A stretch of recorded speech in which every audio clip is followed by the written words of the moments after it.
Hello everyone and welcome. My name's Miff Warhurst and I am very, very honoured to be here today to facilitate proceedings celebrating the wonderful Connie Johnson. Now before we begin today, I'd like to say a big thank you to you all for coming today. I can just feel the love in the room already. Can you feel it? Certainly can. And I want to say thank you to those watching outside in Federation Square right now as well. And also a big lot of love going out to the 350 Love Your Sister volunteers who are watching on live stream in Canberra right now.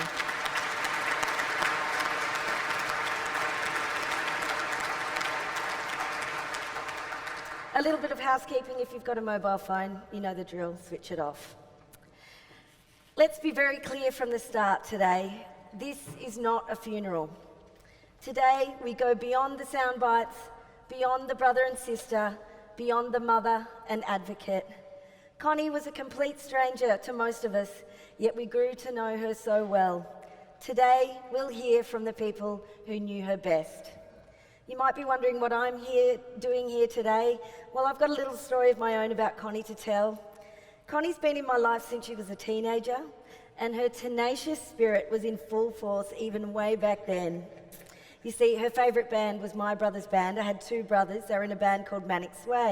She went to every single one of their gigs, every single weekend, so we saw each other regularly. It was a little venue here in Melbourne. There was a little hitch, however, in her gig-going life. Connie was underage. And for a while this was fine, no problems, but after a while the bouncers clued on about what was going on, which made it a little bit more difficult for her to get into the nightclub that we were attending. But as we've come to know of Connie, Connie never let a little problem get in the way of doing what she needed to do, okay? So she remedied that situation quick smart. She turned heel, went home, got changed into a completely different outfit, and then she returned looking like a completely different person, topped off her beautiful new ensemble with a wig that could only be described as a massive blonde 60s bouffant number. Safe to say she looked a lot like a 60s Dolly Parton, and she had the best night ever that night. And so did we as the wig went around the audience. Her enthusiasm was always infectious and we loved her. But back to proceedings. I'd like to welcome the first person to speak today. It would be fair to say that sharing his wife Connie with the country was probably not Michael Johnson's first choice, but share he did. He's finally ready to talk. Please make welcome Connie's man, Mikey.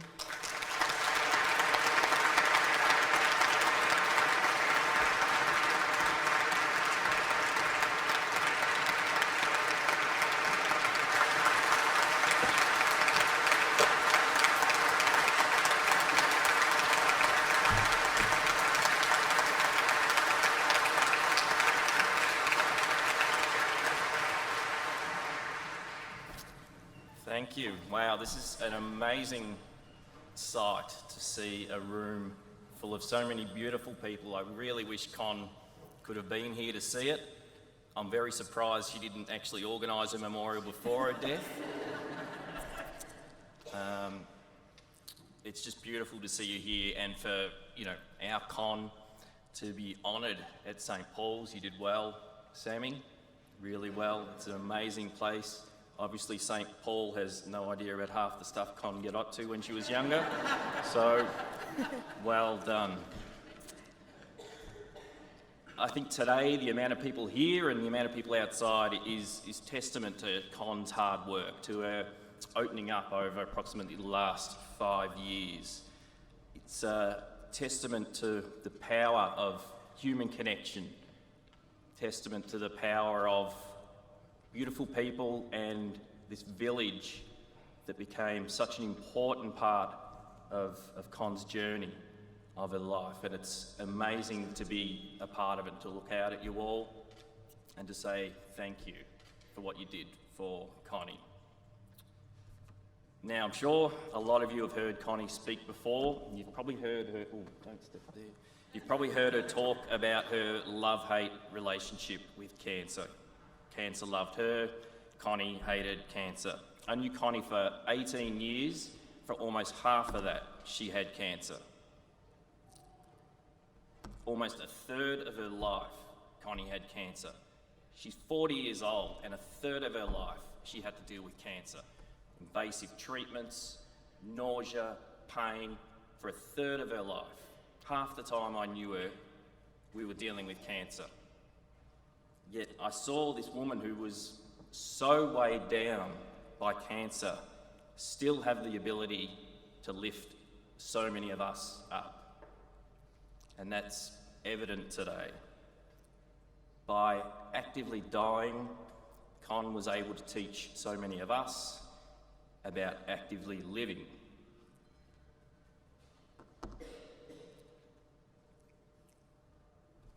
By the time Connie, came out in public and shared her story, there wasn't much she could do about the cancer within her. It had spread, it was terminal, she had little control. Her body was like a cancer fun park. All we could do was prolong her journey, but there was no happy ending. She wasn't going to beat it this time. 3 separate cancers in 30 years, 2 of them that I saw her through, including the second one, which we don't talk about much because it was so bloody cruel. What we thought was a baby in her womb turned out to be a tumour in her womb. We had to walk from maternity at that hospital down the corridor to oncology. It took a lot for Con to come back from that. So before she even started this journey with Love Your Sister, she'd already had to fight to come back from blows like that. But this last time, my whole family had cancer. It raged through our home, it corrupted every aspect of what Con and I were, what we'd built up. And for Con personally, there were many times where I thought she was beaten. We all in the inner family saw Connie beaten. Because along with the pain came a mental battle, emotional, this mental torment that would leave her in bed. Some days the fight was just not there. She couldn't do anything about this cancer and it looked like she was losing. To survive for Con, she had to rise above this pain and this sadness, this downpour of horror that is flooding and consuming us. Connie had to look beyond her own cancer, beyond her own diagnosis, and she became driven by this hope, an obsession that by talking about cancer and raising awareness, she could maybe stop even one other family from having to go through the horror that we lived with day by day. In building awareness and sharing her journey, Con was vicariously fighting the cancer within. She couldn't vanquish the cancer within, but by opening up, posting, talking to you people, every post, every talk, she was giving the cancer within a good kick in the teeth. She couldn't beat it, but she could hit it hard. And so we saw Connie growing. I saw Con become Connie. For me, there's a duality there. I saw this beacon of hope and strength, and then I would see this fragile, vulnerable woman that would come back to us, so beaten and so run down. She would come home from Love Your Sister events and they would almost wheel her off the plane with the cargo. She was so drained. It took so much out of her. But Love Your Sister and the village was a cushion for Con. It's like this cotton wool wrapped around this fragile woman. You gave her hope, gave her a purpose. She'd sit there at night and read posts and your comments for hours, and she'd share them with me, the laughs, the tragedies. It's a very, very powerful organisation that you have here. This village is so powerful. You've done so well. Everyone going through cancer, I hope, has that support. And it is there now because the village has been built. I'm so proud of Con and everyone else involved for creating the village. Now, for a lot of this cancer journey, I guess Con was looking out and I was looking in. My cancer experience was quite insular. My focus was on Con and the kids providing stability and looking after them. So it's fair to say that I was maybe slow to see what Con was achieving and what was happening out in the world. But I began to see it, and I began to be inspired by what Con was able to do. From simple messages, from a few little raindrops of hope that Con could put out there. We saw her blow up. We saw Connie become a storm, thundering in hearts right across the nation, banging on doors and shaking our windows and saying, "Wake up, live now, for now is awesome."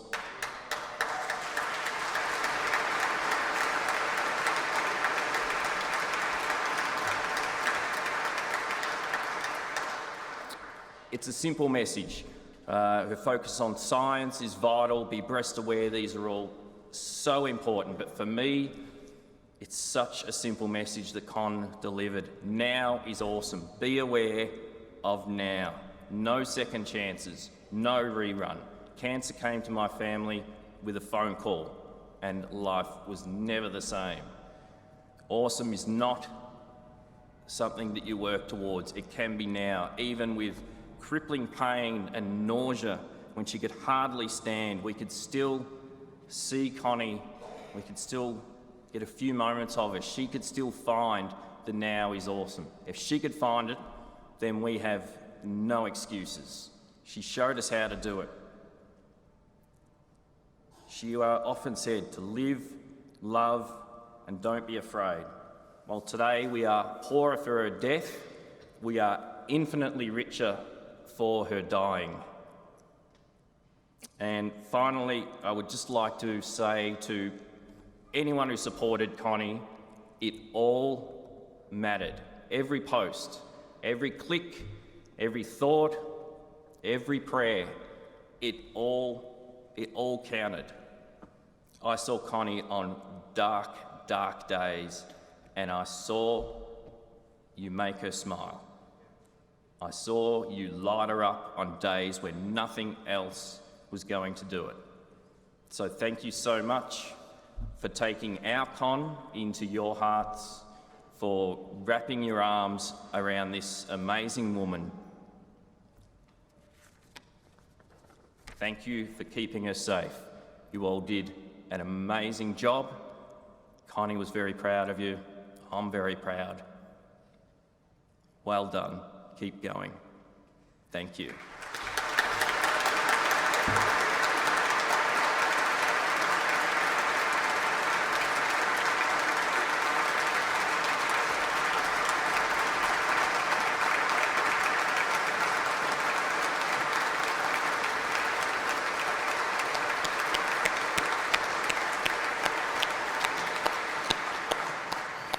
What an incredible speech. Thank you, Mikey. I'll keep it brief. Before there was a village, there was Mando. Here she is.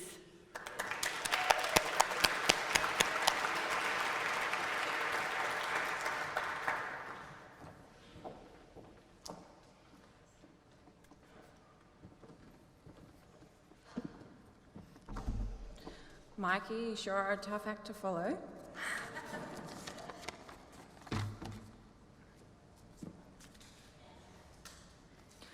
Hi everyone, my name's Amanda, or as I've been dubbed by the Love Your Sister Village and Sammy and the crew, Mando. I became a proud Love Your Sister villager 5 years ago when I was residing in the remote community of WA called Halls Creek. Not much happens in town, so one afternoon, myself and a girlfriend decided to head down to the local park and meet a strange man unicycling through the country to raise money for his sister, who was wearing hot pink bike pants. Sam and I got to chatting, and he very discreetly informed me that he had starred in The Secret Life of Us. To which I responded, "Oh yeah, my mum loves that show."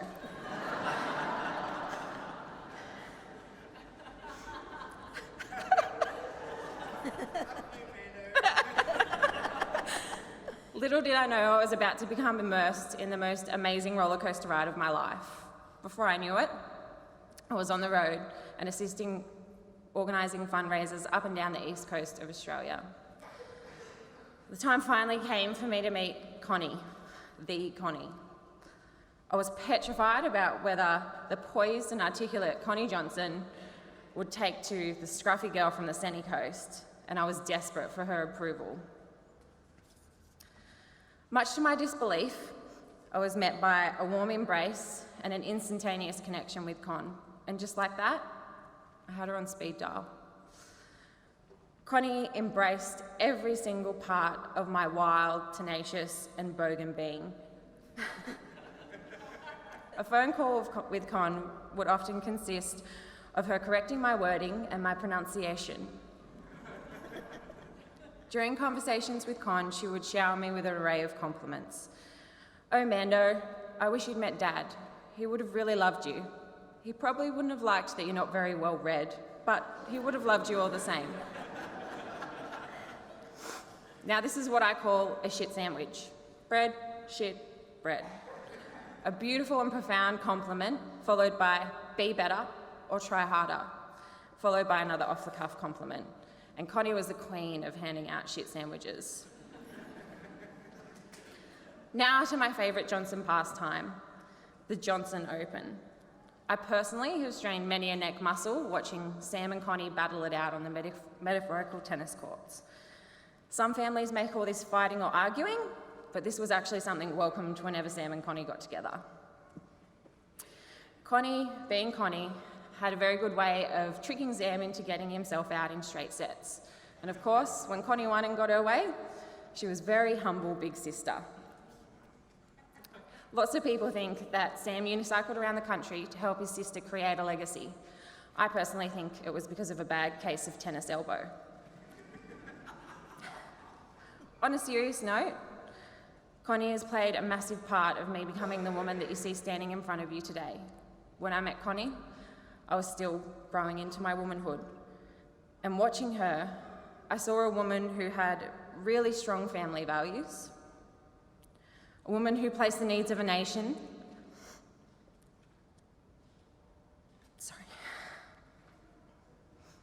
above her own needs. A woman who shared her final years to ensure that nobody in this country needs to go through what she's been through. She smiled through every bit of pain, hoping that she could make a difference. And she squeezed the absolute most out of life. And this is my biggest lesson from Con. Connie, I hope you're proud of me today. And I'm truly humbled to have been a part of your life. In finishing, I would like to put my hand over my heart and thank Sammy very much for introducing me to my favourite brother, David. Thank you.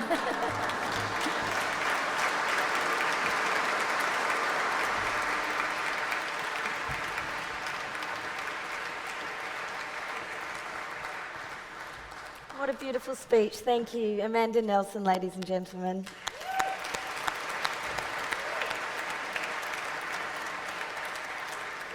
Now for our next speaker, David Winter. In a family of achievers, it's odd that the family's biggest achiever remains anonymous until now. We're not here to mince words. Please make welcome Connie's preferred brother, David.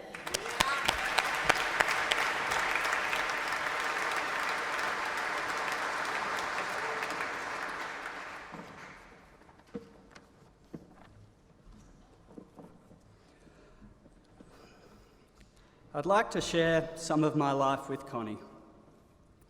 Connie and I never lived together as children. She had moved out of home early and I had moved to Queensland with my mum. But after her and Mark decided to renovate an old church just outside of Canberra, the family began gathering for what became a tradition: family Christmases in Harden. The guest list grew by 2 when, despite being told she would never be able to have kids, Connie, with some help from Mike, brought us 2 beautiful boys, Willoughby and Hamilton. This delighted our father, Joe, so much that he decided to move up to Canberra to spend what were to become his final years helping to raise his grandkids, and giving me even more reason to visit from Queensland. Sharing the death of our father turned out to be the defining moment in our relationship. After being told that he might not make it through the night, Connie and I decided to stay by his bedside, talking to him, talking to each other, singing songs and crying happy tears. A few hours later, after we had both fallen asleep on chairs by his bedside, he passed away.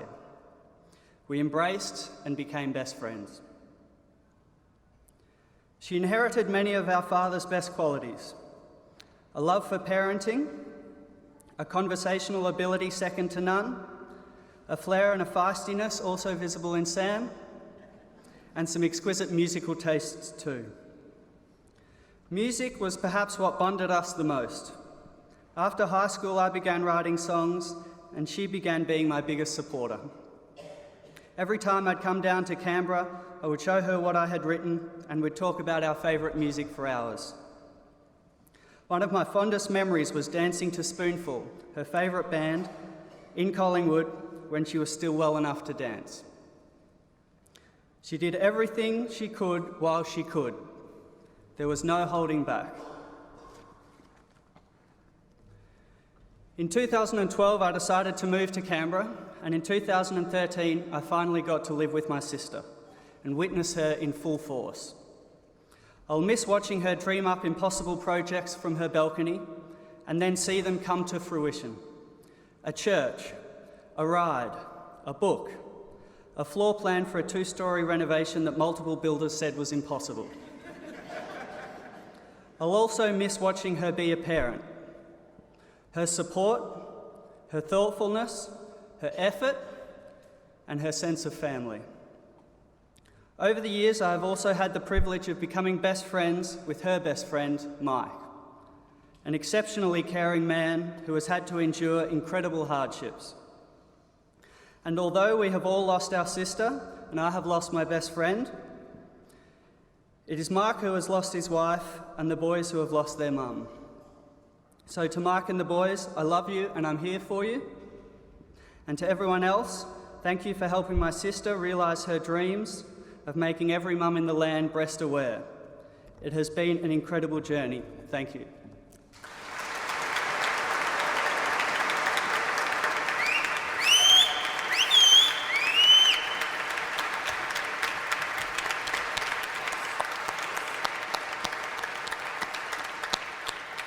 Thank you, David. Connie's Big Heart project was her opus, and she wouldn't trust it with just anyone.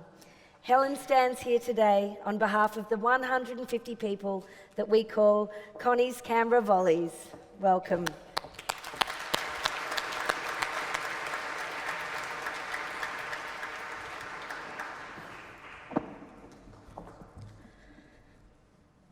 I'll never forget the moment that I first saw Connie.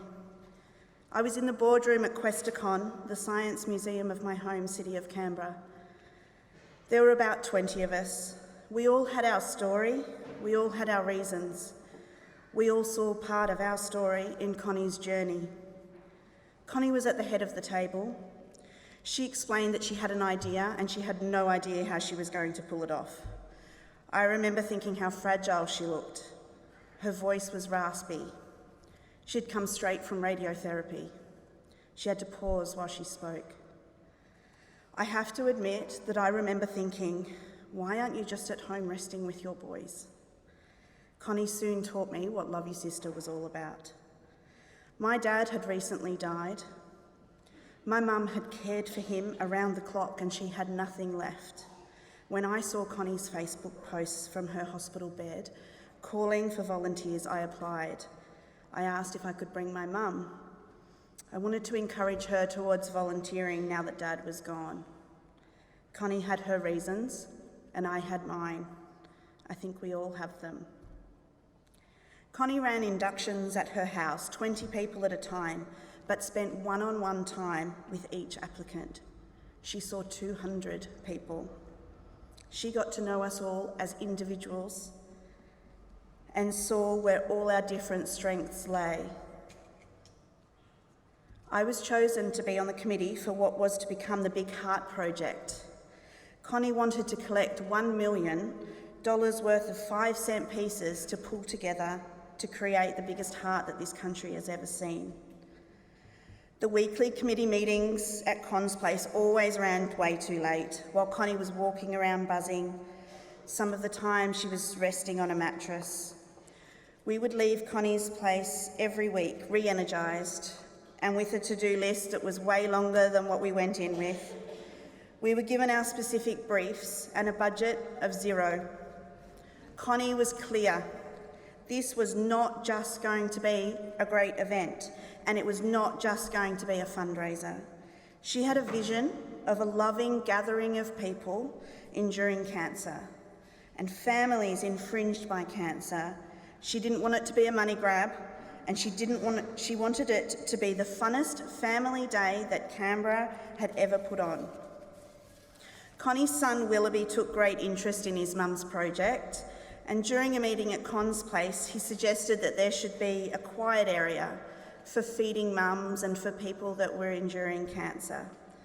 A place where people could sit and read on a comfy couch. Hamilton, Connie's youngest, was thrilled there was plenty of space for him and his unicycle mates to show off their mad skills before helping anyone who wanted to try it give it a go. The day was perfect. The sun stayed out the whole day. A clear, crisp, beautiful Canberra autumn day. A staggering 10,000 people came through those gates that day. Families gathered, they reflected, they all had fun and got to know each other. Con was very ill by this stage, but she did her best to meet every single person. She brought the country together with her big heart, and I'm proud to stand here today as one of the many who Connie trusted so much to help her realise her vision. After the Big Heart, a media analysis of Connie's event valued the mainstream coverage of her campaign at $14 million.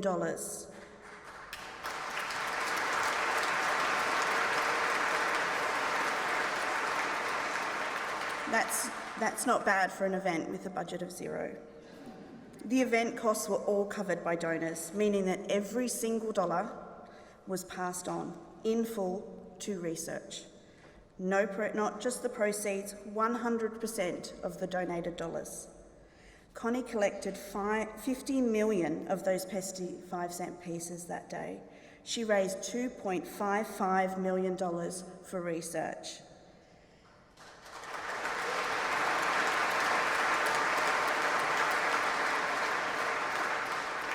I think back to that boardroom when I wondered how she had the energy to take on all that she did, but I get it now. She taught me that kindness is a strength, not a weakness, and she had both in bucket loads. The morning after her Big Heart project, Connie appeared early to thank those packing up and whoever else there was left to thank. A young woman came up to Connie and explained that she'd lost her mother as a teenager.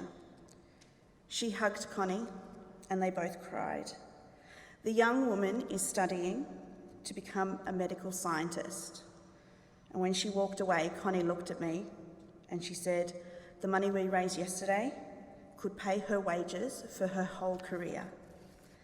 That's why she was prepared to sacrifice much, even time away from her own family and her own boys, because for Con, it was bigger than just her family, and I get that now.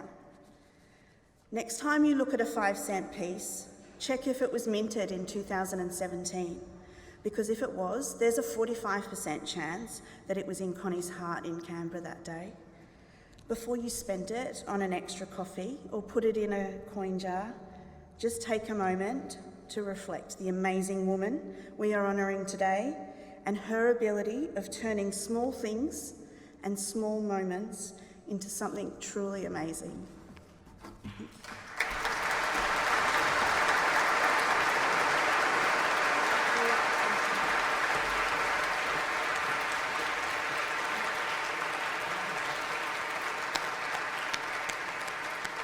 Wonderful words, Helen. Helen Ritchie, ladies and gentlemen.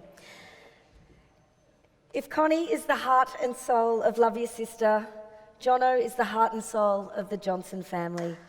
Please make him welcome.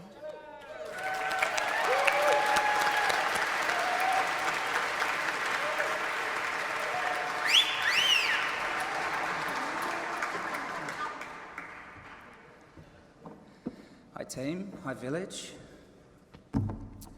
I'm gonna read you all a letter I've written for Connie, but first I'll introduce myself for some context. I'm Jono, some know me as Jay, some as John Bon Jono. Connie was 12 when I was born and Sam was 11. We were such a good team that Sam and Connie felt like my older siblings more than my aunt or uncle.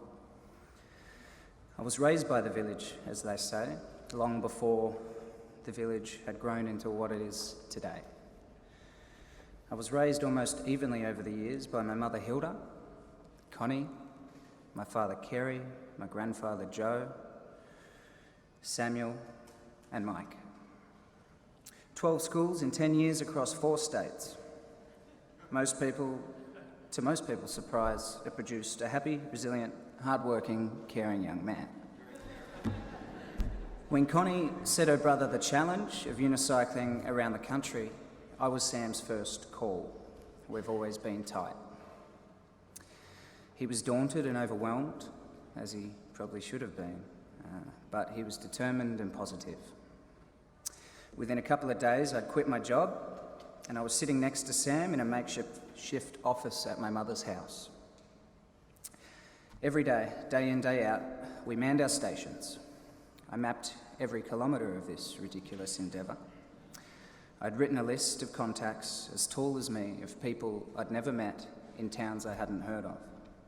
And I implemented a safety plan that would get our Sam around the country in one piece. We set off in the name of Connie and did our utmost to encourage people to be mindful of this horrid disease that claims far too many of us. Now, Sam certainly had a brother in arms at his side, but I wasn't in this for Sam, I was in this for Connie. Connie and Mike took me in at the age of 13. Now, a few words come to mind when we think about 13-year-old boys. Let's run with difficult. This was one of the countless times Connie had gone far beyond her role as an auntie to me. So I saw it as my duty, yet also my pleasure, to contribute to Connie's legacy. Now I'm going to read you a letter I wrote to Connie. It's quite personal. I've read it to the family once and I wrote it in the period of her passing. Connie, you introduced me to music, both horrible and magnificent. Dance tunes of the mid-90s. You would pick me up from after-school care, tell me it was time to put my elaborate outfit back into the dress-up box, and off would venture all about North Melbourne and the city. We even got arrested that one time. Obviously for something we didn't do, but we got arrested. We used to race each other. I loved racing her because, well, I loved racing you, Connie, because it felt like I had a chance at beating an adult at running. You see, you had your entire leg in a cast, and you lived on crutches. This was due to your first long battle with cancer. My, you were quick on those crutches. You still won every time, keeping true to your competitive nature gifted to you with the Johnson name. In the times either of us were away living other chapters, I would constantly receive mail from you, Connie. You made me feel thought about and cared for, and I really was. Every single line in every single letter was in a different colour from the one before it, showing care and your flair for stationery. You had a lifelong romance with stationery, and Mike, of course. From your quirky letter writing through to your title that you share with Em, published Queen of Scrapbooking. No wonder I'm creative. You always saw the person in front of you, not the person they had been in the past or the person you had heard they had become. You would give everyone the benefit of the doubt. I feel you had good teachers in this area, as Joe and Auntie Marg had big forgiving hearts too. Your listening skills were second to none. We are all going to have to work hard to give each other the time to be heard, now that we're missing you, Connie. You have shared your life with me and your learnings. You have brought us Willoughby, Hamilton and the wonderful Mikey, 3 treasures that have and will continue to enhance the quality of humans in this family. They call you my auntie, but you have been my mother and my sister. I think that just means we're great friends. I used to get embarrassed by your laugh when I was young. Only you could laugh that hard, Con. The most infectious laugh I've come across to date, and I'm confident you'll hold that title until long after I'm gone. All things considered, you could be difficult to deal with. But after some thought on that matter, I think it's only ever felt difficult because you are pushing all of us to be the best versions of ourselves. You could see our potential better than we could. Thanks for showing us. That is truly something special to leave behind. With love and gratitude, your little nephew, Jay. Now, before I go, Connie wouldn't have it any other way. I have a group exercise I'd like you to all partake in. I feel it'll be quite cathartic, and at the very least, give Connie one last laugh.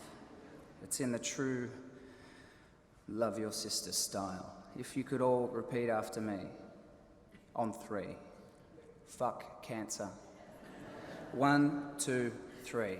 Fuck cancer! Thank you.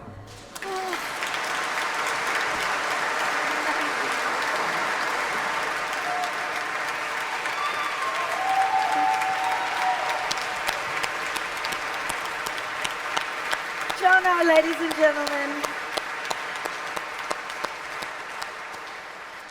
Beautiful words. I'm now going to invite...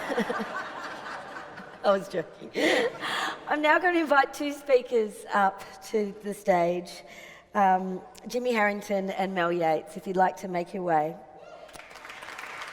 Connie had an eye for remarkable young Australians and a habit of drawing them into the village. Jimmy and Mel stood out because they stood up. The reason that I'm standing here today is because of a dying 7-year-old smile it was powerful enough to completely change my life. Working part-time at my local cafe down the road from my house, and every single week this young girl named Emily would come in with her mum and her grandparents. And every single time she came in, she was smiling. And I found that amazing because I love it when people smile. And she kept continuing to come in, and every single time that she came in from then onwards, she looked sicker and sicker. It was then I found out that she had brain cancer. But regardless of her pain, she continued to smile. After a while, she started not coming in as often, until she never came back again. She was given 8 short years, and in that moment, I knew I had to do something. I felt I had to tell her story far and wide, so I quit my job. I strapped on my shoes and I walked 15,000 kilometres around the entire country for a year to make sure no more kids died of this.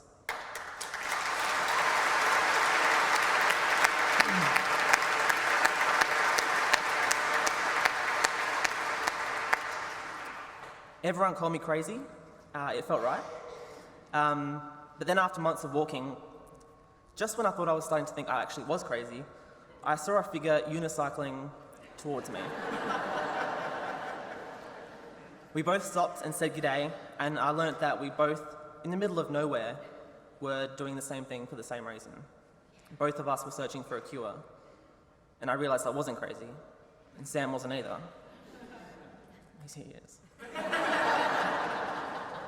We were doing something that seemed normal all of a sudden, and then I met Connie. But the story that I want to tell isn't necessarily a personal story between Connie and myself, more so a moment in time that I flippin' love.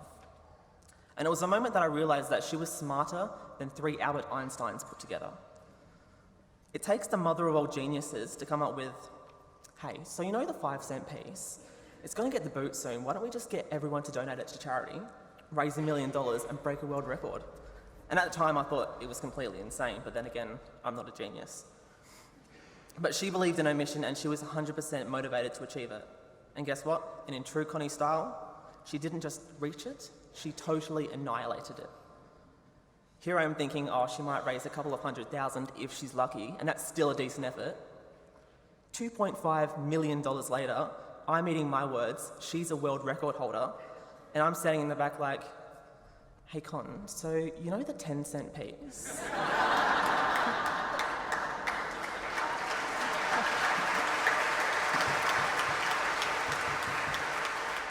I call dibs. Cancer may have kicked us while we're down, but it for sure as heck didn't win. Connie did.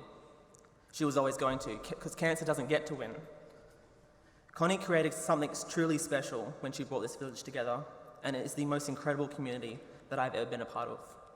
This is a family, and now we, as a family, are going to take down cancer, make Connie proud, and continue changing the world. Thanks to Connie, we are going to find that cure. It may not be today, and it may not be tomorrow, but it's going to happen. That is inevitable. Thank you, and I love you, Connie.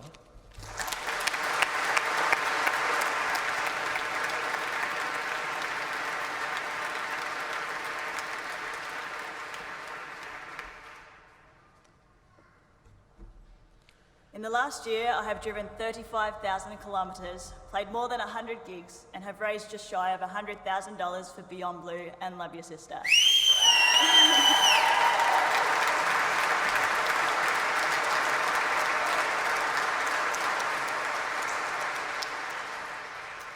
Why mental health and cancer research? Everyone has a story to tell, but not everyone's ready to share it. I've spoken to thousands of people this year, and somewhere in each of these stories is a personal experience of battling cancer, depression, or both. 2 of my friends were killed when a tree landed on their tent during Year 9 camp. One of them was my best friend Carrie, and we shared everything, even the same birthday. Going to one funeral is always hard, but attending 2 in one day, it was too much. I stopped studying. I stopped feeling happy. I felt that I couldn't allow myself to be happy because if I did, something bad would happen. I pushed my friends and family away because I didn't ever want to hurt that badly again. And I didn't realise how bad I actually was until I came out the other side and could look back. Back then, depression wasn't something that was really spoken about, and it's still not talked about enough now. It took years to mend my relationship with my family, and 15 years later, it's still not completely healed, but I'm working on it. My family's no stranger to cancer. Several of them had had some form of cancer, and not all of them have beaten it. My cousin's had leukemia twice. The second time it came back, he had to have a double lung transplant. He now runs marathons and triathlons. I've spent 12 years working in retail, and I've never I'd been on antidepressants. Within 10 years of applying, I wasn't accepted. I've had my fair share of racism and sexism too. Once I was told, it's an Australian thing, you wouldn't understand. And I get called Sir a lot because I prefer comfort over vanity. All of these factors had me spiralling into this rut that I couldn't see a way out of. I hated watching the news because all I saw was war, killing, hate, and anger. Then I saw a news story about a woman called Connie who was kicking up a stink because her little brother Sam was quitting acting so he could focus on raising money to vanquish cancer without discussing it with her first. I did a bit more research, and turns out this Samuel Johnson wasn't just an actor. He was a guy who unicycled around Australia for a year for cancer research and co-founded a charity with Connie called Love Your Sister. It got me thinking, what could I do to make a positive difference in this world? Well, I'm not crazy enough to unicycle around Australia or walk, but I thought I could do a busking tour. I've played a piano for close to 20 years and the guitar for about 6. And unfortunately, the piano's a bit too big to fit in my car. I wrote Sam an email explaining who I was and that I'd had this idea that I would raise 20 grand in 20 months by busking around Australia, and it would be split between Beyond Blue and Love Your Sister. He called me that night, really excited about my idea. Super excited, possibly a bit drunk.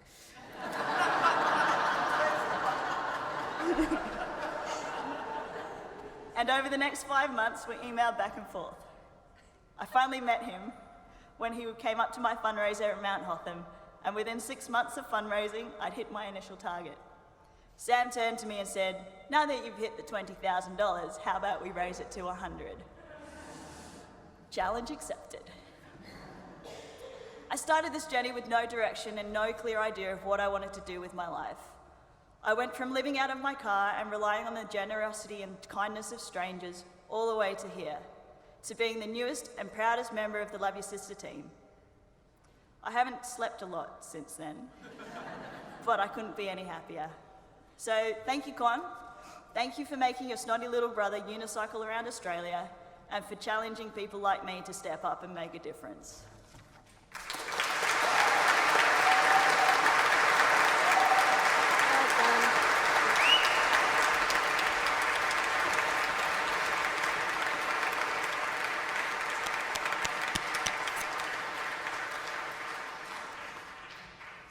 Some people reduce cancer to a journey or a colour or a ribbon. Use those words within earshot of our next guest at your own peril. This is Lou Manic.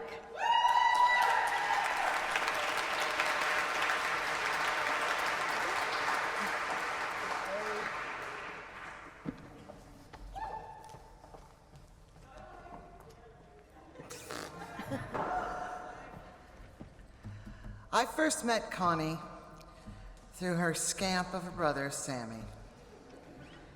Me and Con clicked as only two women who are mothers and who are dying can do. We laughed about recyclable coffins and shared what we hated about cancer and what it turned us into. Constance Ann Johnson was a woman who desperately wanted to cuddle her sons as they reached manhood. We talked about what it meant to be called a hero, a warrior, and a battler. She hated the overuse of those words when it came to cancer. They have a way of making us feel inadequate, less than human, guilty, and angry. You see, a hero vanquishes the dragon, saves the weak and oppressed. But in the cancer ward, the patients wait for the poison to enter their body and hope that this time it won't be as bad as the first time. A warrior wears armor and has a whole arsenal of weapons.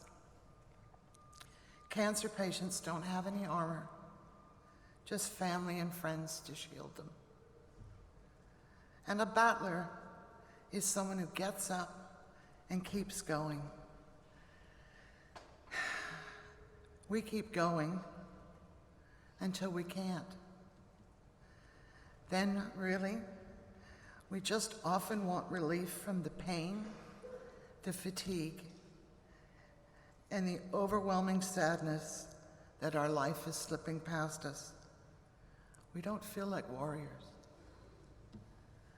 I want to talk about the Connie we didn't see, the Connie that was angry. Sure, she was lots of lovely other things that made her the complicated, intelligent, irreverent human being that she was. But living with the indignity of terminal cancer isn't surviving, it's existing. Make no mistake, she was in pain, she was conflicted, and she was angry, and it kept us going. Our relationship was defined by texts and by late night calls when she had retreated to the bath to ease the pain, or I just wanted to bitch when I couldn't sleep due to chemo side effects. We would share ideas about dying, because no one lets you talk about dying when you're incurable. It's always you'll beat this, or you're a fighter. No, we're dying, and it's fucking lonely. People talk a lot of shit about how anger is bad for you. I think anger's good. I think it's respectful. I think anger is the best response to something like this. I'm so angry I can't see straight. Are you angry too? Yes?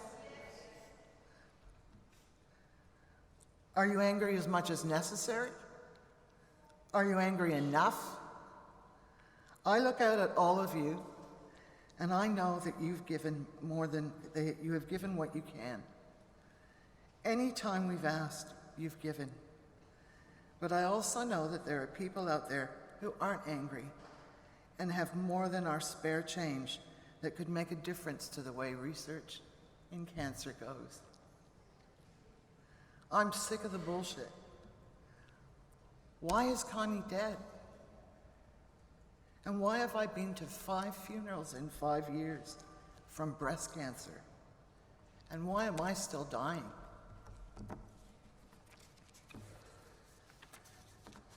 Sammy says he wants to vanquish cancer. How do we help him? We help him by going out and hitting up everybody who's not angry yet, and we say, give us some fucking money because it's unacceptable.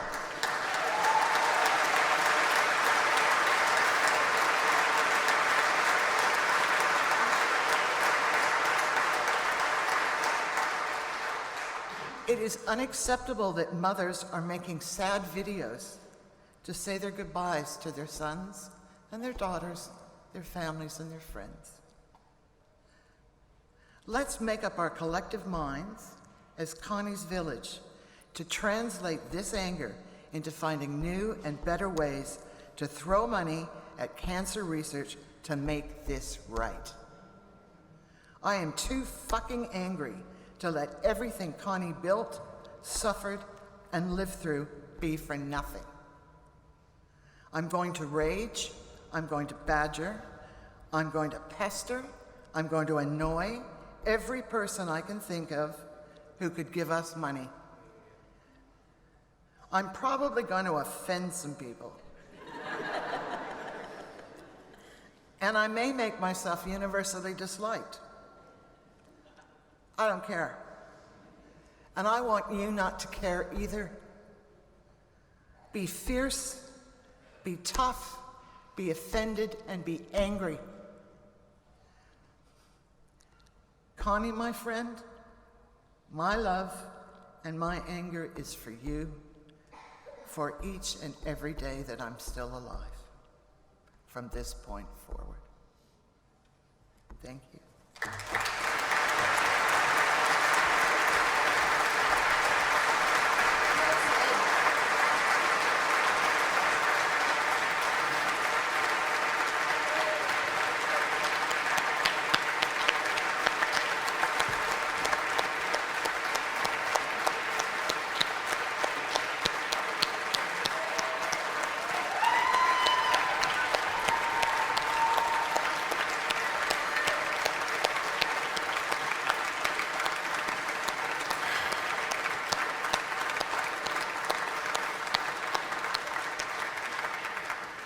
Thank you, Lou.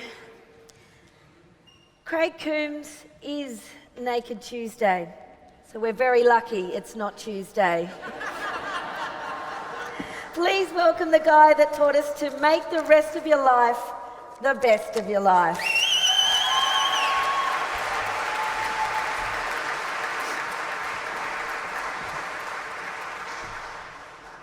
G'day, how you going? It's a good view. Everyone says that about they're glad it's not Tuesday. I mean... No? Jeez. Anyway. All right, I met Connie through Sam, of course, bit of a general theme there, eh? And because I had appeared on the Adam Hills Tonight TV show on the same episode that Sam was on.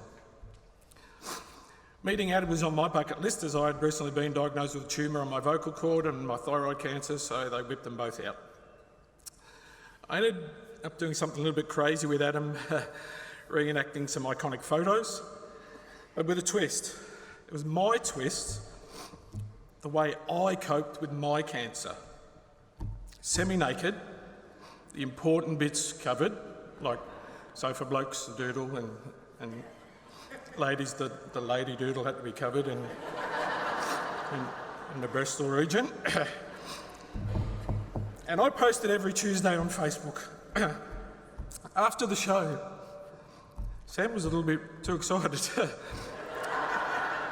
And he said, I want to do one of these photos. And I said, when? He goes, now. So we ran into a side kitchen, we ripped our gear off, he grabbed a couple of cardboard boxes, and we chucked them in front, we took the photo, bang, there it is. How many of you can say that the first time you met Sam, you were naked with him? How many wish you could? Look at all the hands. If there's a bloke, if there's a woman, I'll let you know, Sam.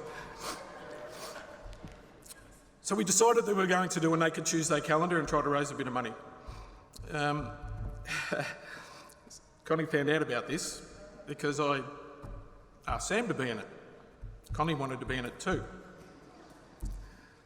How could I say no? She'd become so important to me.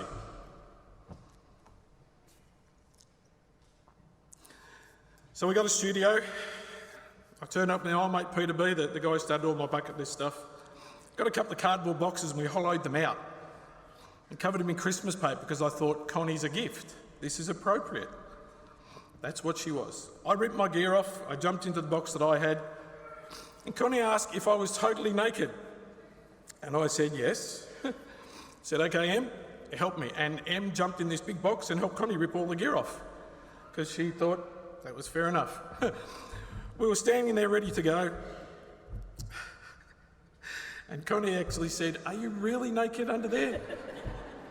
I just nodded, she giggled, and a smile lit up the room. We're actually standing side by side, and she said, I still don't reckon she believed me. And I said, you can have a look if you want. And she did. If you've ever seen that photo, the look is like on her face.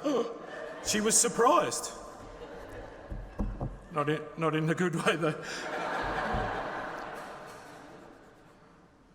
That smile, it is my favourite smile. It lights up a room. It still does, always will. I saw Connie at the Big Heart Project. It was an incredible day, as many of you know. It was a tough day because when I was leaving, Connie said we had to say goodbye. In the physical sense, we had to say it. Because we knew it was. And we did it, and boy, it was tough. Then I thought, it's only goodbye in that physical sense. No one can take her away from my heart or my arm because I have Connie's, Sam's and Em's initials tattooed on me. Right above my mantra that says, make the rest of your life the best of your life. It's not there by accident. It sits above it for a reason. So every night, I say good night. I don't say goodbye, I say good night every night. I'll do so for the rest of my life. Because it's pretty simple. I love Connie, and I always will.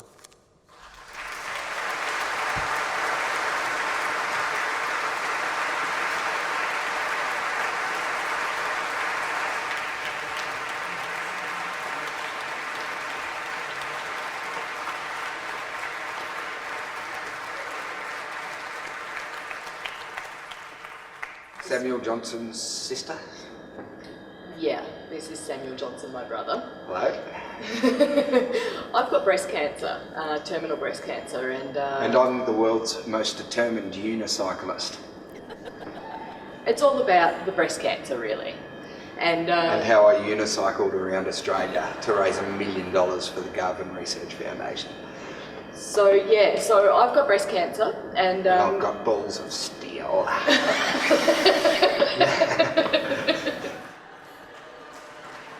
Hey Con, remember that song I played that Ben wrote for you? He can't play it today because he's overseas on tour now. But Matt Corby recorded a version for you.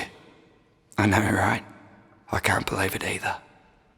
So, I want you to do one more thing for me. I want you to close your eyes. I want you to slow your breathing. And I want you to really listen, Con. It's the last favour I ask.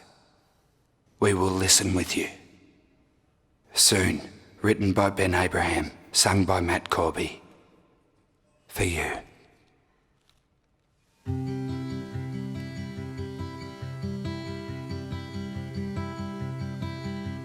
Heart of mine, We don't have a lot of time. Give me till the morning light to say goodnight while all the world is dreaming.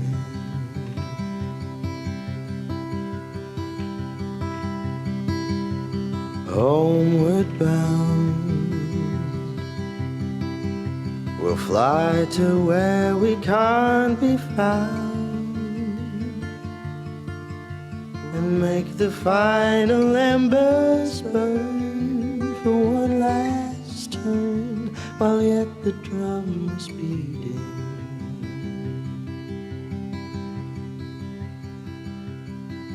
In a way, I guess we always knew that we were slowly coming to the end.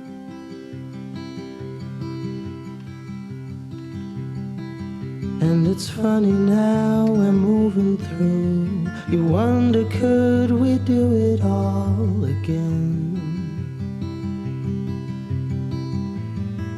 We're a January moon. We were over far too soon.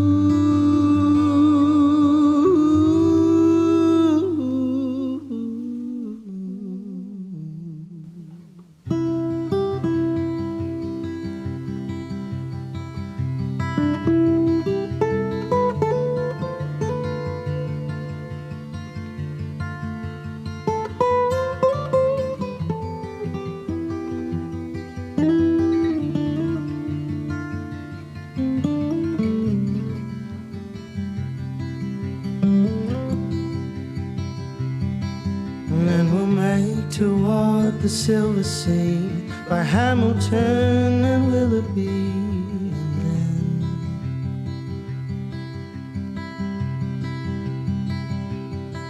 then we will turn to face the city lights and tell them that we won't be by again.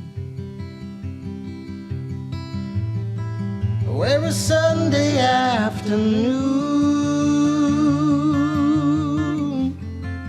We were over far too soon.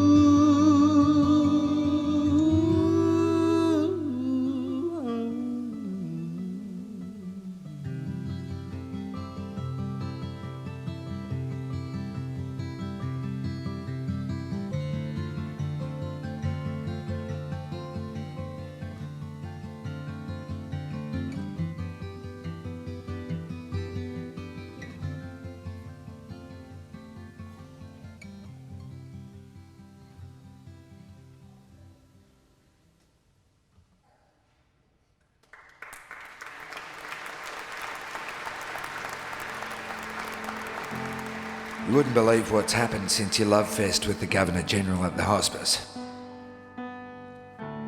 You attributed it in federal parliament. We have to carry on this message to not fall into the booby trap and to be breast aware. You've been credited publicly for helping get the Medical Research Future Fund over the line, and $66 million in interest from that fund has already been released. The nation has celebrated you as a mum who died of cancer, rather than as a warrior on some journey, which I know will make you so happy.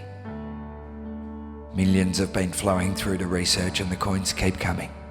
And just last night, we got an email from the fucking Prime Minister asking how to buy Connie cotton socks. We're gonna send him a pair, rainbow coloured. We're actually gonna be making a massive contribution to cancer research. I don't have to say I miss you, or that you changed me for the better, or that I loved you. Connie, there is only one thing left for me to say. Thank you. Thank you, sweetheart. This isn't just from me. I'm talking for the whole village now. Thank you for your laughter. Thank you for seeing this village before we all did. Thank you for reminding us that the big things are actually little, and that little things are best. Thank you for teaching us that now is awesome, even though you've got no more now and no more awesome. And just so you know, your husband Mike has stepped up since you stepped out. That was cancer, and that's the dark cloud we let go. Your boys are sad, but they're proud. And I've got a feeling that they'll become even finer than you imagined they would. I've got a feeling you'd come back and scold me if I didn't finish this letter to you in this way. And the village have told me to tell you, loud and clear, we've got this cancer thing covered. Connie Cotton Socks, it's been a stunning ride, and it has indeed been my pleasure to be your Sammy Seal. In life and now in death, I remain not just your little brother, but as always, very truly yours.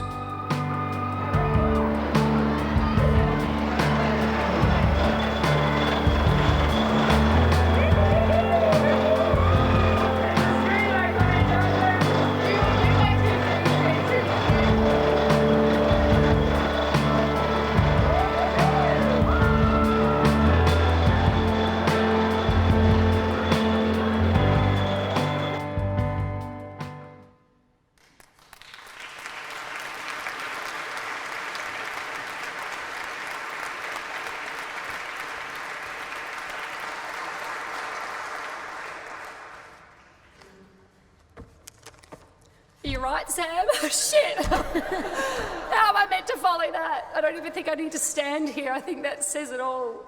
What a family. Cancer really does fucking take the good ones, doesn't it? And breathe.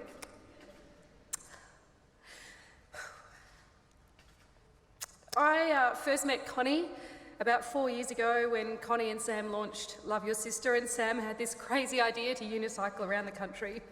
I joined him for a ride on the Perth leg of his journey and surprised him with Connie, who flew over at the time.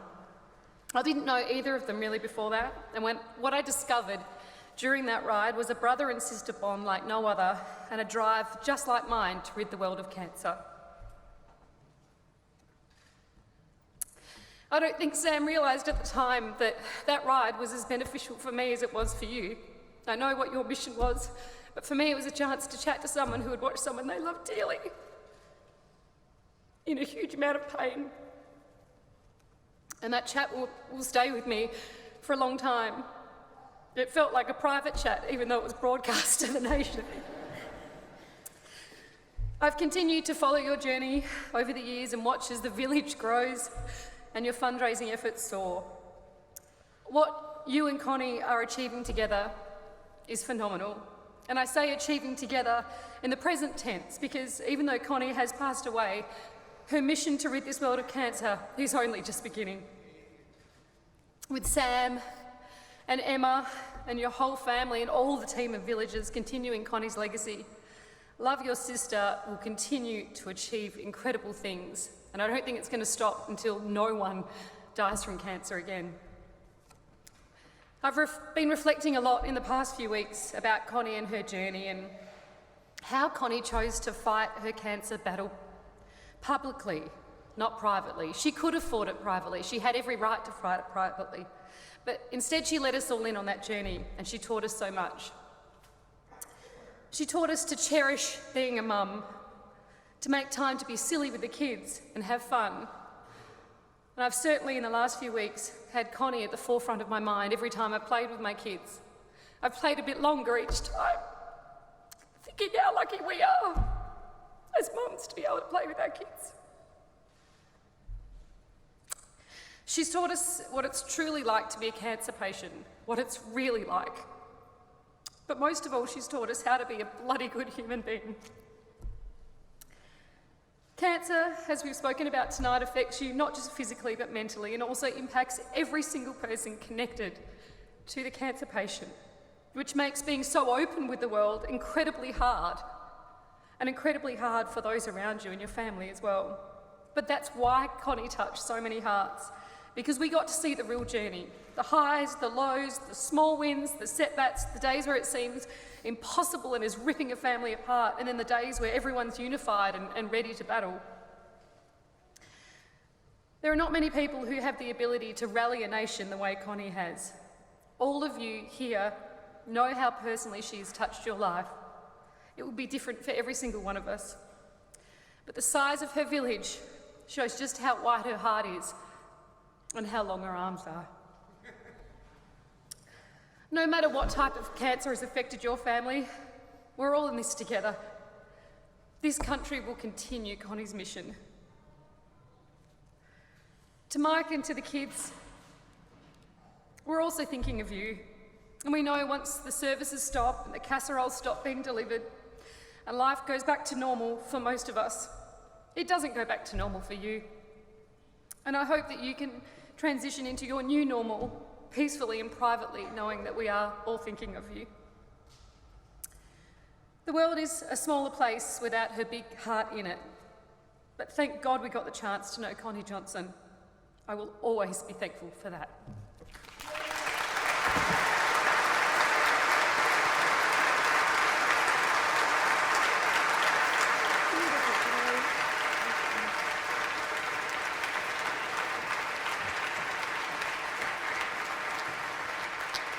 Gary Bickmore, ladies and gentlemen. Connie imagined a village, Emma built it. Emma was one of the true loves of Connie's life. She'd like to make her way to the stage, that would be lovely.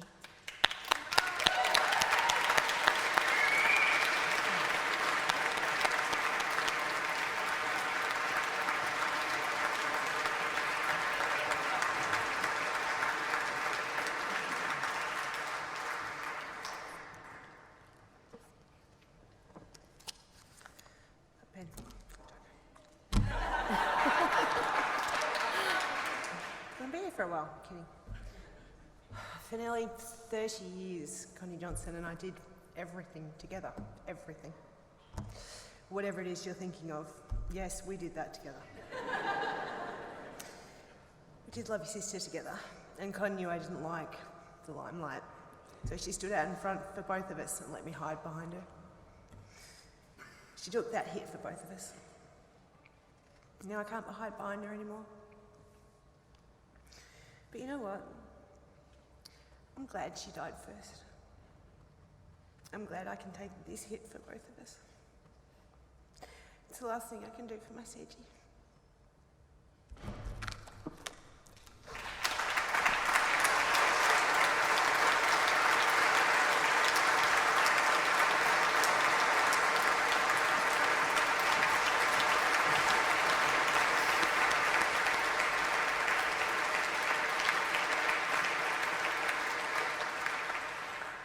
Our final speaker today is the only person to have accompanied Connie from her first breath to her last.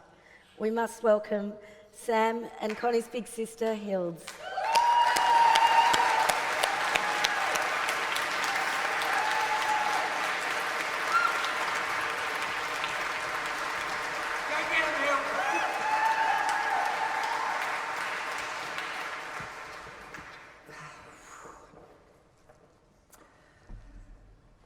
I was 8 when Connie came along, and she was all right for a crying, stinky baby.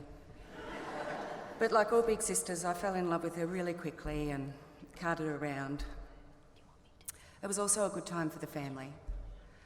Dad had started renovating houses as a way to support us, and we were in house number 2 at this stage, and most of it even had floors.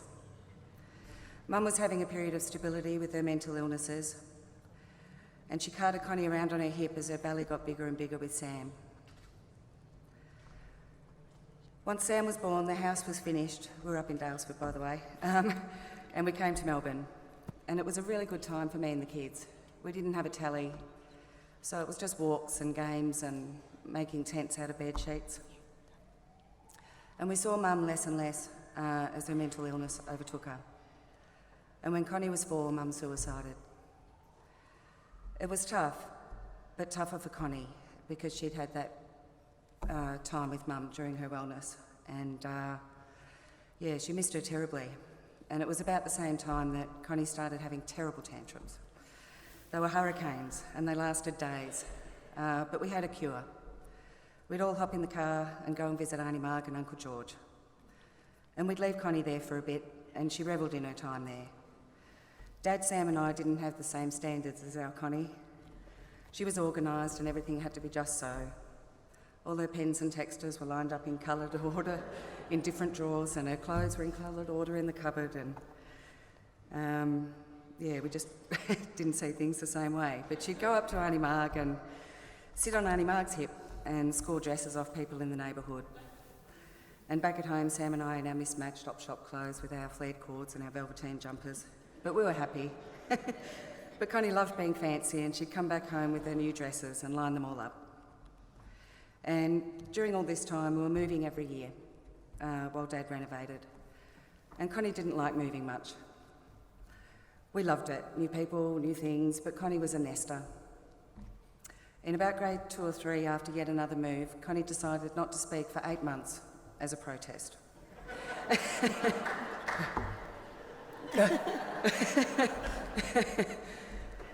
We'd still play games and she'd laugh, but she wouldn't speak. We had meetings at the school and Dad would say, she'll be right, she'll speak when she's ready. Moving's character building. Sorry. So I became a teenager and left home and went to Sydney. And I'd come back to visit, and Connie would always make these Welcome Home Hilda banners. And they were all coloured in perfectly and had lollies stuck on them. She loved her craft. And one time when they'd moved to Adelaide, they stayed there for a couple of years, and it was a great period of stability for Connie. She was really happy there. On one of my visits home, the cat had kittens, and there was a really big well in the backyard, and one of the kittens had fallen down the well. So these days you call the fire brigade and get the cat rescue on the front of the local paper. But in those days, you know, Dad said, oh, well, we just have to cover it up and move on. We can't do anything. And that was not acceptable to Connie.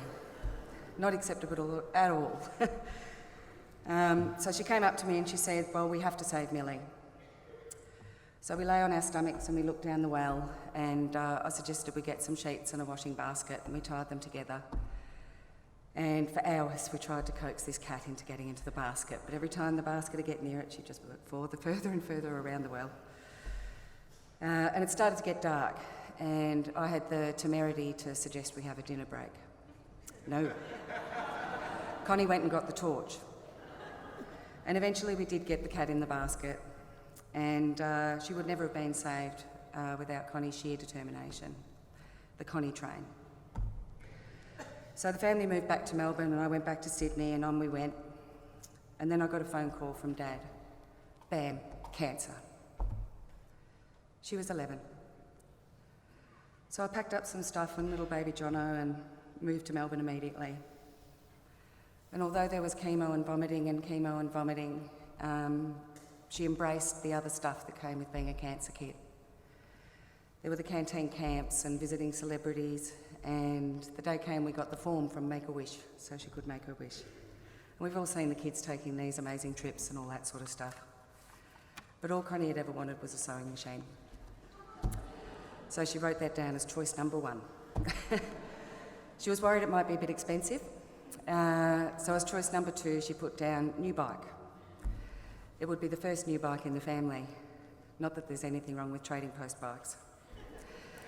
And her modesty was rewarded by Make-A-Wish, and she got the sewing machine and a new bike. And down the track, she even got a trip to America without even asking. So a few years went on, and she went into remission. And by this stage, Connie was a headstrong teenager. She decided she was grown up and told me that she was going to leave home because she can't live with Dad and Sam any longer.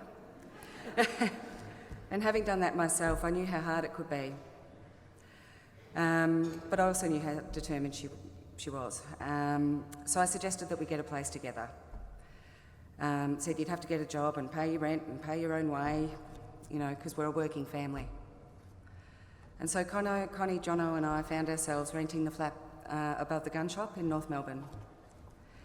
She had a job within a few days, she'd enrolled in the local high school, and she paid her way.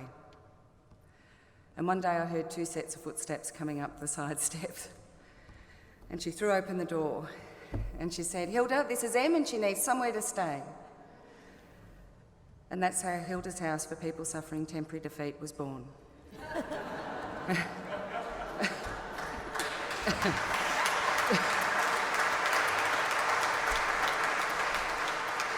And so while all this was going on, Dad had put the thousands of books we used to have to box up and carry around every move into a shop in Aspendale. And between our jobs and our studies, Connie and I'd go up a day a week and mind the shop, and we decided that we should do it as well. And so we rented a shop in North Melbourne up the road. And it was large, and we sheltered many a wayward teenager there. There were the two Naomis. There was Rachel, whose boobs caught on fire when she tried to scramble an egg.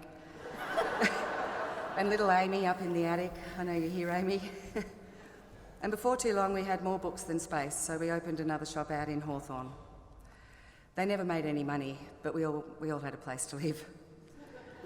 And one day Connie was walking down Glenferrie Road, and the young chap who worked in the noodle shop over the way walked up behind Connie and slapped her on the bottom with his leather notebook. This was at the height of Connie's angry young woman days. I would have expected her to punch him in the face or have a verbal tantrum. She still had thunderstorm tantrums even at this stage. But no, Mike stayed the night. Dad popped into her room the next day and saw Mike there. And he rang me up immediately and he said, "Hey Hilda, Connie's just met the bloke she's going to spend the rest of her life with." And she did.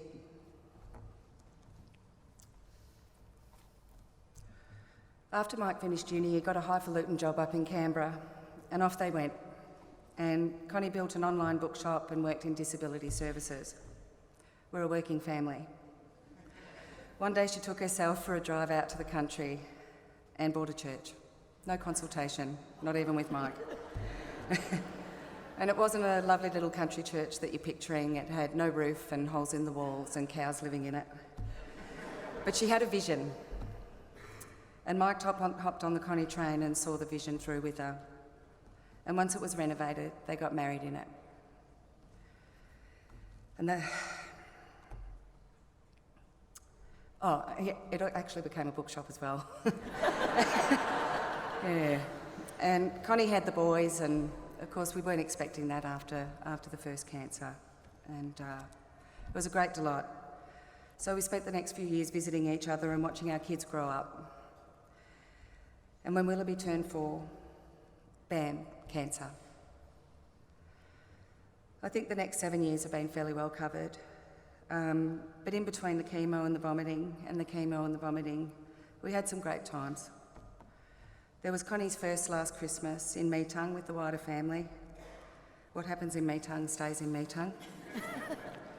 And there was a family games night up in Noosa. It's an all play! So there was great family time in between her and Sam working their butts off for Love Your Sister. So I'm going to skip forward to the last 5 days. I couldn't leave her side. Despite the trauma of losing a loved one, we banded together. We regaled her with tales of old times and we sang songs. She'd hum along when she could. Jono put on the Hilltop Hoods at one stage and Connie went, no more Hilltop Hoods. And if ever you're faced with a bedside vigil, embrace it. It's a beautiful thing. And just know that your loved ones can hear you. Although I do have one piece of advice, and that's pack enough undies. All your undies. On the second last night, Sam gave Connie the news that she'd been awarded the OAM. And her face lit up. And she said, "Wow." And she said, "It's the pinnacle of my professional career." So we swanned around the room, pretending we were all fancy and calling her Lady Cotton Socks OAM for her services to humanity.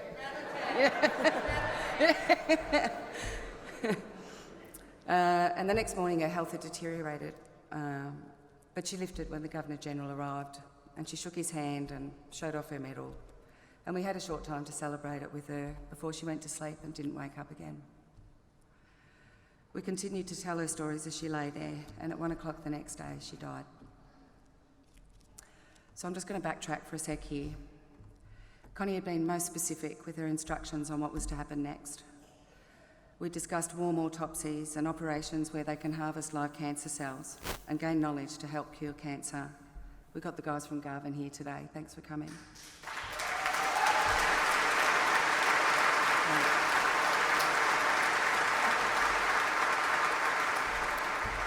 And so when she died, we had a job to do. We had the team of doctors waiting on standby in Sydney, and it was my first phone call. It's time, we're ready. The Tobin man came in about 10 minutes, and Sam and I wrapped her up and zipped her up and put her on the trolley and wheeled her to the car. And we sent her on her way. And she was still working after death. We're a working family. And we're going to continue to work in her name. And so rather than bow our heads, I'm going to ask everyone to be upstanding. Because we're going Johnson style. We're going to stand nice and tall and have our chins up. We're going to hold up our glasses. To Connie.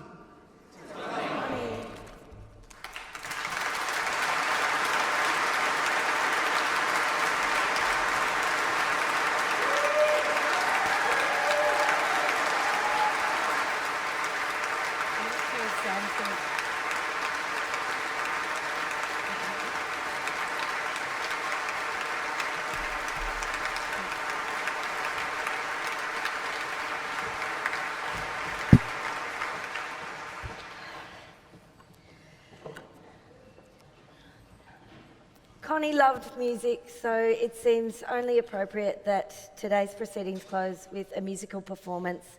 A song that, as we wait for it to set up, that Charlie Rook has written especially for Connie. Please welcome to the stage, Charlie Rook.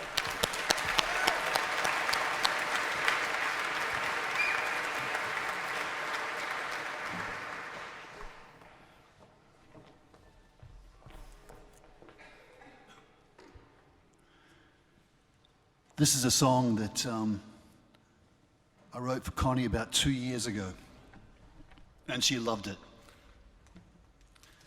So I'm going to play it here.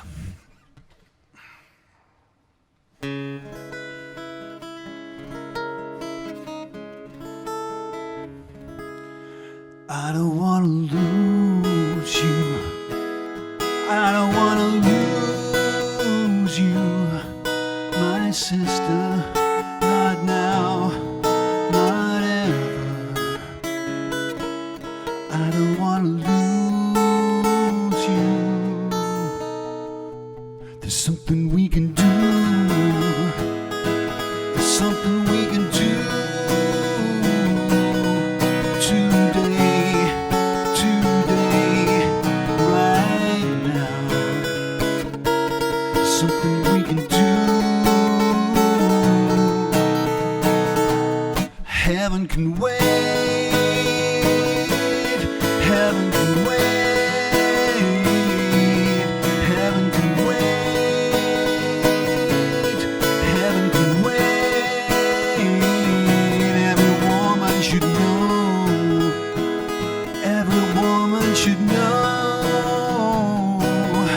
Don't worry, my sister, we'll tell them.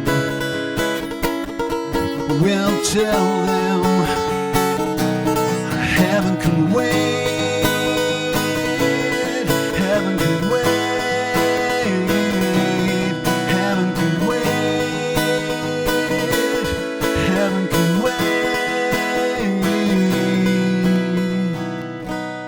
I don't want to lose you.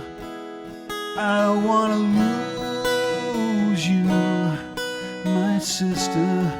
Not now, not ever. I don't want to lose you. Not now, not now, not now.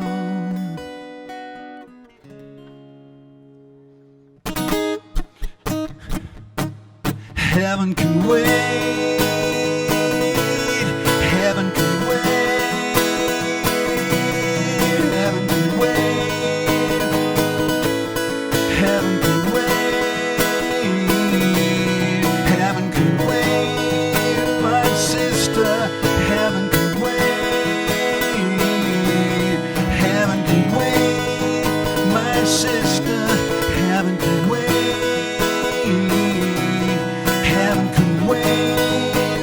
Sister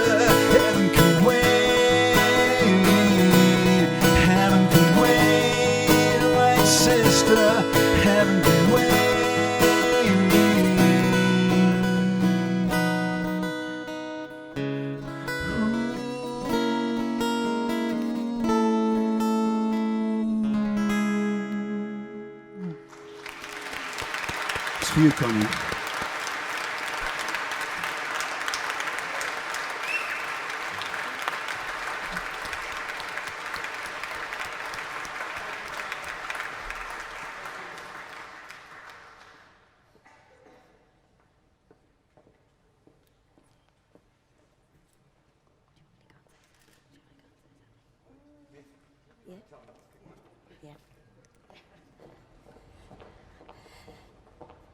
Thank you, everyone, for everything that happened today. Absolutely extraordinary, and what a wonderful experience to get to be a part of.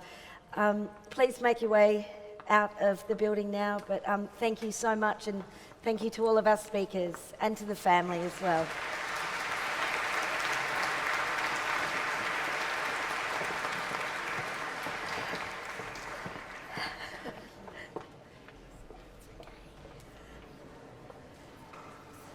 Didn't know I had to do that. That's fine. I was like,